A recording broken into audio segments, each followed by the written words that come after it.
नमस्कार, special report में आपका स्वागत है। आज रूस यूक्रेन वॉर फ्रंट को लेकर कई बड़ी खबरें सामने आई हैं, लेकिन इस वक्त की बड़ी खबर डायरेक्ट पुतिन से जुड़ी हुई है। यूक्रेन की मदद करने पर रूस की अमेरिका को धमकी, अगर यूक्रेन को हथियार दिए तो नतीजा भुगतने के लिए तैयार हो जाएं। अनप्रेसिडेंटेड रिपरकशंस बोला है, जो आपने सोचा नहीं होगा वैसा अंजाम भुगतना होगा, रूस ने यह कहा है। रूस की धमकी पर अमेरिका का जवाब, रूस से डरते नहीं, यूक्रेन को हथियार देते रहेंगे। और यह सब कुछ तब हो रहा है जब अब से कुछ ही देर के अंदर पोलैंड के बॉर्डर पर अमेरिकी विमान लैंड करने वाला है, जहां पर $800 मिलियन की पहली खेप आने वाली है। और उस बॉर्डर से रोड के रास्ते वो सारा असला यूक्रेन में लाया जाएगा।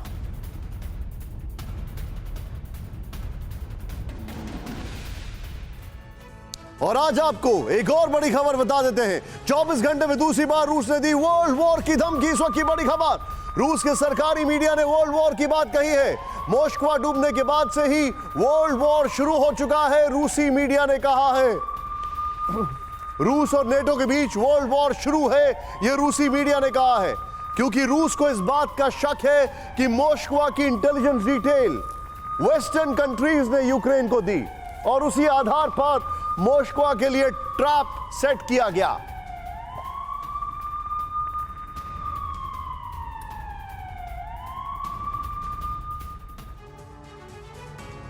मॉस्को डूबने को लेकर पुतिन का बड़ा एक्शन, ब्लैक सी फ्लीट का कमांडर रूस में गिरफ्तार। यह बहुत बड़ी खबर है।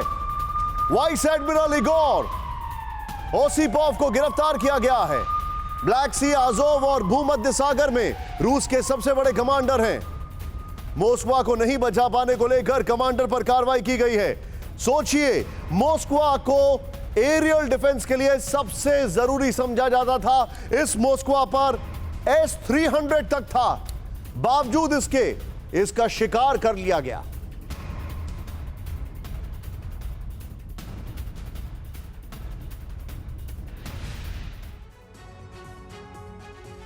सुन के आपको हैरानी होगी, लेकिन जिस नेपच्यून से मॉस्को को मारा गया, उस नेपच्यून को सबसे पहले कीव के डिफेंस एक्सपो में 2014 में क्रीमिया पे कब्जे के बाद दिखाया गया था। 4 कंट्रीज के इस नेपच्यून के ऑर्डर्स भी आ चुके थे और इंडोनेशिया को तो पहला शिपमेंट जाने ही वाला था। फिर यह युद्ध हो गया।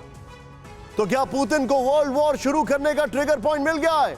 क्या पुतिन अब अपने क्रूज मिसाइलों को यूक्रेन के बाहर दागने वाले हैं? ये सवाल इसलिए उठ रहे हैं क्योंकि अब ब्लैक सी में जारी संग्राम में अमेरिका की एंट्री हो चुकी है। आज अमेरिका ने कह दिया है कि रूस के मॉस्को वॉरशिप को यूक्रेन की मिसाइलों ने मार गिराया। नेपच्यून मिसाइल का मॉस्को पर काल साबित हुई है। इसके बाद रूस और अमेरिका के बीच वॉर ऑफ वर्ड्स शुरू हो गया है और बात अब समंदर की अदावत तक पहुंच गई है। ब्लैक सी से लेकर बाल्टिक सागर तक, पैसिफिक को क्यों भूल रहे हैं हम, साउथ चाइना सी को क्यों भूल रहे हैं हम, जहां पर अभी इस वक्त चाइना के J-20s और अमेरिका के F-35 आमने सामने हैं। लेकिन इस बीच रूस और अमेरिका अपनी तैयारियों को परख रहे हैं। सवाल है कि क्या वर्ल्ड वॉर के बैटल समंदर में लड़े जाएंगे? कितने समंदर बारूद के ढेर पर हैं? कितने समंदर? ब्लैक सी आपको दिखाई दे रहा है। सी ऑफ आजोव पर लगभग कब्जा कर लिया है, अगर मारियोपोल पर पूरा कब्जा हो जाता है। और अब बात करें साउथ चाइना सी की, तो वहां को क्या कहा जाए? समंदर में क्या वर्ल्ड वॉर शुरू होने वाला? इस रिपोर्ट से देखिए।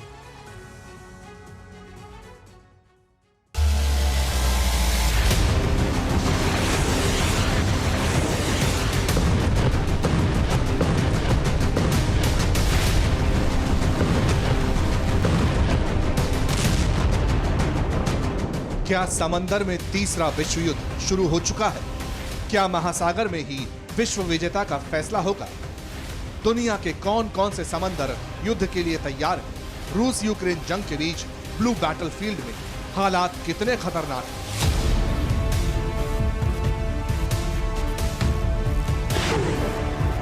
ब्लैक सी से लेकर अजोव सागर तक बाल्टिक सागर से लेकर आर्कटिक ओशियन तक, साउथ चाइना सी से लेकर प्रशांत महासागर तक हर तरफ वॉरशिप्स की गर्जना सुनाई देने लगी।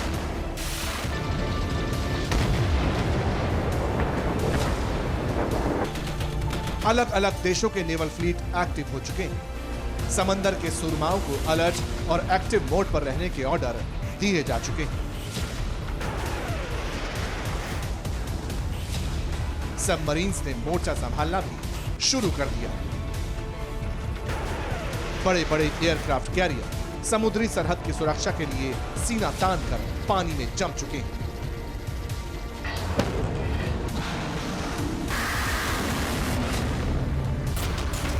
और यह सब इसलिए हुआ है क्योंकि रूस ने एक बार फिर नए सिरे से तीसरे विश्व युद्ध की धमकी देना शुरू कर दिया है। 24 घंटे में वर्ल्ड वॉर को लेकर 2 बार धमकी देकर, वो भी टेलीविजन पर खुलेआम। जाहिर है रूस की टारगेट ऑडियंस व्हाइट हाउस से लेकर ब्रसेल्स में नाटो का हेडक्वार्टर था। रूस के सरकारी मीडिया की तरफ से एक के बाद एक 2 बयान दिए गए। रूस की सरकारी मीडिया के प्रेजेंटर ओल्गा ने पहले कहा कि अब नाटो के साथ वर्ल्ड वॉर शुरू हो चुका है। रूस का फोकस अब नाटो के इंफ्रास्ट्रक्चर को लेकर है। इंफ्रास्ट्रक्चर का मतलब नाटो के हथियारों को लेकर था। लेकिन थोड़ी देर बाद इसी प्रेजेंटर की तरफ से एक और चौंकाने वाला बयान आया। रशियन न्यूज प्रेजेंटर ने कहा कि मॉस्को वॉरशिप डूबने के बाद ही वर्ल्ड वॉर की शुरुआत हो गई।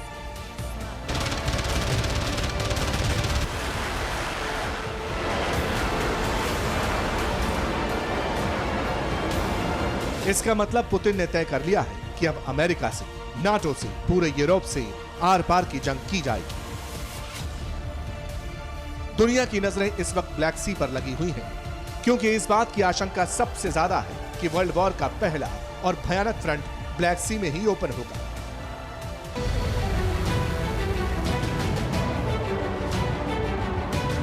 इसके पीछे की वजह यूक्रेन दुनिया को बता चुका है, तस्वीरों के जरिए दिखा चुका है, और रूस अब तक समंदर में लगे सदमे से उबर नहीं पाया, जहर का घूंट पी रहा है।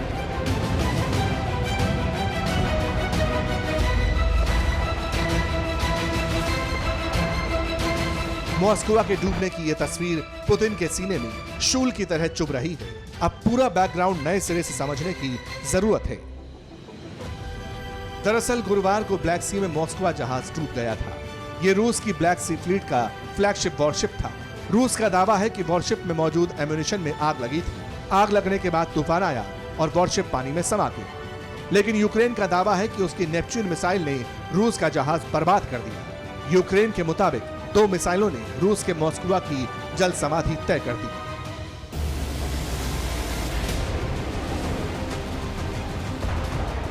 हालांकि ये बात भी सही है कि मॉस्को एंटी शिप और एंटी एयरक्राफ्ट मिसाइलों के साथ साथ टॉर्पीडो, नौसैनिक बंदूकें और मिसाइल सिस्टम से लैस था। इसका मतलब यह है कि इस पर भारी मात्रा में विस्फोटक तो मौजूद थे।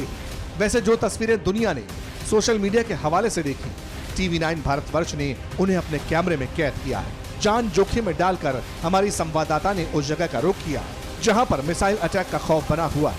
रूस के वॉरशिप कब कहां मिसाइल दाग दें किसी को नहीं मालूम, लेकिन जिस ब्लैक सी में रूस का जहाज डूबा था, उसी ब्लैक सी के पास सबसे पहले पहुंचने वाला न्यूज चैनल बना TV9 भारतवर्ष। और वो खबर जो इस वक्त पूरी दुनिया में छाई हुई है, जो रूस के लिए एक बड़ी मुसीबत बन गई है और जिसको लेकर यूक्रेन दावा कर रहा है कि यूक्रेन की नेपच्यून मिसाइल से उन्होंने रूस के शिप मोस्को को जमींदोज कर दिया है। इसी समंदर के गहरी जो पानी है उसके अंदर मोस्को जाकर डूबा है। जहां हम मौजूद हैं ये ब्लैक सी है, ओडेसा का पोर्ट, जहां से लगभग 75 मील दूर मौजूद था वो मोस्को शिप रूस का, जिसे कहा जा रहा था कि वो लगातार यहाँ निशाना बना रहा है ओडेसा को और तमाम दक्षिण के जो ये जगहें हैं वहाँ पर मोस्को के जरिए ही लॉन्च किया जा रहे थे तमाम अटैक्स रूस की तरफ से। लेकिन अब जाहिर सी बात है, ऐसे माना जा रहा है कि रूस के लिए बड़ा नुकसान है मोस्को को इस तरह से गंवा देना। हालांकि रूस अभी तक स्वीकार नहीं कर रहा है कि यूक्रेन की तरफ से किए गए हमले में ही ऐसा हुआ है, लेकिन यूक्रेन का दावा यही है कि यूक्रेन ने नेपच्यून मिसाइल से ये बड़ी उपलब्धि हासिल की है। सोचिए, अब तक रूस ये मानने को तैयार नहीं कि उसका वॉरशिप यूक्रेन की मिसाइल ने उड़ा दिया, लेकिन अब पेंटागन की तरफ से भी यूक्रेन के हमले वाली थ्योरी को सपोर्ट किया गया है। अमेरिका ने भी कह दिया कि रूस का जहाज मिसाइल हमले का शिकार हुआ था। एक सीनियर यूएस ऑफिशियल ने मॉस्को को लेकर बड़ा बयान दिया। अमेरिका के इस ऑफिशियल के मुताबिक यूक्रेन के ऑपरेशनल कमांड साउथ ने हमले को अंजाम दिया। इसी कमांड ने 2 नेपच्यून मिसाइल दागी, जिसकी वजह से मॉस्को का अंत हुआ। हालांकि कई एक्सपर्ट्स और एनालिस्ट मान रहे हैं कि मॉस्को के अंदर 2 एटम बम भी मौजूद थे, जो हमले के बाद समंदर में डूब गए। इसीलिए पुतिन गुस्सा है, नाराज हैं और विश्व युद्ध शुरू होने की बात टीवी पर कहलवा रहे हैं। अभी मोस्कवा जिस तरह से डूबा है समंदर में जाकर, उसके बाद बताया ये जा रहा है कि पुतिन बौखलाए हुए हैं और पुतिन को जाहिर सी बात है दुनिया के सामने जिस तरह की छवि वो अपनी रखना चाहते हैं, उस छवि को बड़ा नुकसान पहुंचा है, एक बड़े नुकसान के साथ मोस्कवा के। तो क्या उसके बाद एक बार फिर निशाने पर आएगा ओडेसा? ये बड़ा सवाल जरूर है। यहाँ पर लगातार इससे पहले भी रूस की तरफ से हमले किए जाते रहे हैं। अब सवाल है कि अगर ब्लैक सी में बारूदी जंग हो, समंदर के अंदर से रूस शोले उगलेगा, वॉरशिप के मुहाने से तोप अपनी वर्षा करेगी, मिसाइल दागी जाएंगे, तो फिर उसका काउंटर कौन करेगा? ब्लैक सी में रूस समेत कौन कौन से देश के जहाज एक्टिव हैं? इसकी स्ट्रैटेजिक इंपॉर्टेंस क्या है, ये भी समझने की जरूरत है। ब्लैक सी बेसिन में रूस और यूक्रेन के साथ साथ 4 दूसरे देशों टर्की, रोमानिया, बुल्गारिया और जॉर्जिया की सीमाएं खुलती हैं। नोट करने वाली बात यह है कि टर्की, रोमानिया और बुल्गारिया नाटो मेंबर हैं। हालांकि टर्की कुछ खास भरोसेमंद नहीं, जबकि रोमानिया बड़े राजनीतिक संकट से उबर रहा है और बुल्गारिया हाल तक रूसी प्रभाव में रहा है। मॉन्ट्रो समझौते की वजह से ब्लैक सी में बड़े जंगी जहाजों को तैनात करने की इजाजत नहीं है, लेकिन इतना जरूर है कि इस वक्त ब्लैक सी जंग दुनिया का बड़ा अखाड़ा बन चुका है।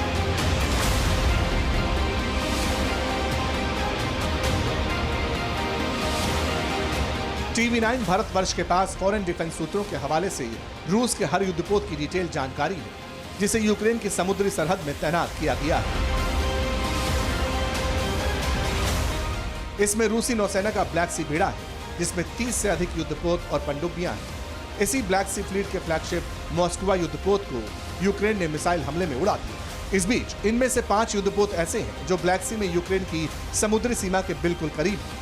कई डिफेंस सोर्सेस का दावा है कि इनमें से 4 775 रोपुचा क्लास के एम्फीबियस वॉरफेयर शिप हैं, जबकि एक प्रोजेक्ट 11711 इवान ग्रेन क्लास का लैंडिंग शिप है। इन युद्धपोतों में रूसी नौसेना की शान कहे जाने वाले मार्शल उस्तिनोव, वाइस एडमिरल कोलकोव और एडमिरल कासातोनोव भी शामिल हैं। यहां यह भी जानना जरूरी है कि सेवेस्टोपोल में ही रूसी सेना का बड़ा नौसैन्य अड्डा है, जबकि ओश्किव ब्लैक सी के तट पर बसे ओडेसा शहर के पास यूक्रेन का नेवल बेस है। रूस की तरफ से बार बार यूक्रेन को स्नेक आइलैंड सरेंडर करने की धमकी दी जा रही है, लेकिन अभी तक यूक्रेन का काउंटर जारी है। जो पोर्ट सिटी है ओडेसा, इसकी अहमियत इस तरह से भी समझी जा सकती है कि तब जबकि क्रीमिया पर रूस ने कब्जा किया, क्रीमिया में सेवेस्टोपोल वो जगह है जहां पर पहले नेवल बेस हुआ करता था यूक्रेन का, लेकिन वहां पर रूस के कब्जे के बाद यूक्रेन का जो बेस है, नेवल बेस, वो यहां ओडेसा में शिफ्ट हो गया है। तो यूक्रेन के लिए ओडेसा एक बहुत अहमियत की जगह है और इसी वजह से इस युद्ध में, रूस यूक्रेन के युद्ध में, ओडेसा रूस के लिए भी बहुत ज्यादा अहमियत रखता है। वैसे रूस ने 31 जनवरी को ही बाल्टिक सागर में 3 युद्धपोतों को एक साथ ब्लैक सी में भेजा था। इसके बाद 2 फरवरी को 3 और युद्धपोतों को भेजा गया। इसका मतलब यह है कि रूस ने जंग शुरू होने से पहले ही ब्लैक सी को पूरी तरह घेरने की तैयारी कर ली थी।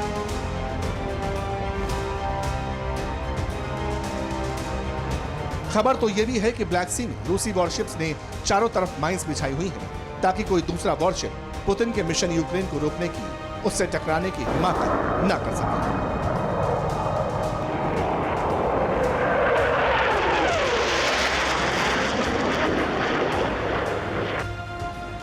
अब जहां तक नाटो और अमेरिका की बात है तो ब्लैक सी में उसकी भी जोरदार तैयारी है। अमेरिका ने भी कई युद्धपोत और पनडुब्बियां ब्लैक सी में भेजी हुई हैं। अमेरिकी जहाज इटली और फ्रांस के एयरक्राफ्ट कैरियर के साथ गश्त लगा रही हैं। साफ है, रूस से अमेरिका समंदर में दो हाथ करने की तैयारी में है। इसीलिए टॉमहॉक मिसाइल से लैस 4 विध्वंसक वॉरशिप तैनात कर दिए गए।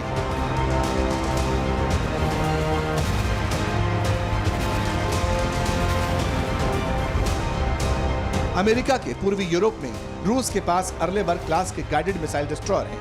USS Donald Cook, USS Mitscher, USS the Sullivan और यूएसएस गोंजालेस पलक झपकते ही दुश्मन पर टॉमहॉक मिसाइलों की बारिश कर नेस्तनाबूद कर सकते हैं। दूसरी तरफ टर्की के पास इस बात की पावर है कि वो भूमध्य सागर से ब्लैक सी की तरफ रूस की वॉरशिप्स को आने की इजाजत देता है या नहीं।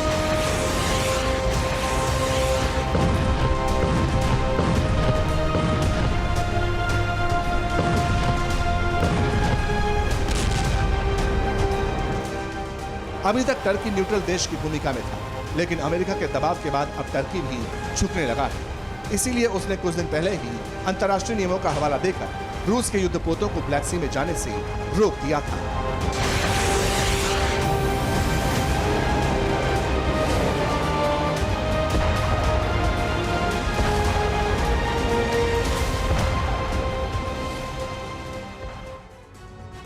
परवाह देश की, सोमवार से शुक्रवार रात 10 बजे TV9 भारतवर्ष पर।